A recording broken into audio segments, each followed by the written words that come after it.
ces paroles, l'homme a eu un effondrement sur le champ. Il ne comprenait pas pourquoi sa femme avait abandonné sa fille pour sauver une autre personne. Et en plus, aujourd'hui était l'anniversaire de sa fille. Il avait voulu passer une belle journée avec elle, mais il n'avait pas imaginé que ce jour deviendrait le jour de sa mort. En regardant sa fille agonisante devant lui, l'homme a pleuré de tristesse. Sa fille a demandé pourquoi maman ne venait pas la voir. Et si maman ne l'avait jamais aimé, l'homme n'a pas su comment répondre à sa fille pendant un moment. Mais sa fille a compris et a dit qu'elle ne blâmerait pas maman. Après avoir dit ça, elle a pris un crayon de couleur et a dit à papa que c'était pour maman.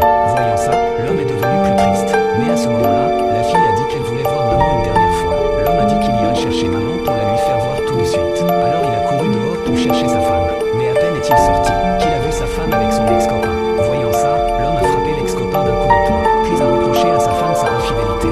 Mais sa femme n'avait aucun remords. Au contraire, elle a insulté l'homme de n'avoir aucun talent et d'oser frapper son ex-copain. Elle a ajouté qu'il était directeur général adjoint d'un groupe riche et puissant, et que l'homme, qui n'était qu'un livreur, ne pouvait pas le comparer. Pour la fille, l'homme a retenu sa colère et a dit que ça n'avait pas d'importance si sa femme le méprisait, mais que leur fille n'avait plus que le souffle et qu'elle devait aller la voir une dernière fois. Mais sa femme pensait que l'homme mentait et qu'il ne s'agissait que d'une légère blessure pour sa fille. Après avoir dit ça, elle est partie avec son ex-copain. L'homme n'avait pas imaginé que sa femme soit aussi cruelle. Quand il est retourné dans la salle d'opération, il a découvert que sa fille avait cessé de respirer. Voyant ça, l'homme était plein de désespoir. À ce moment-là, le père de l'homme, qui était le riche le plus influent, est arrivé. Il était très en colère en voyant que sa petite fille était morte. Il a aussitôt réprimandé son fils, en le questionnant sur pourquoi il avait abandonné tout ce qui appartenait à la famille pour cette femme, et s'il trouvait encore ça valable maintenant. Devant les questions de son père, l'homme n'avait rien à dire. Il s'est agenouillé devant son père et a reconnu ses erreurs. Puis il a dit à son père qu'il voulait rentrer dans la famille, pour que cette femme regrette toute sa vie. Le père a été très satisfait après avoir entendu ça,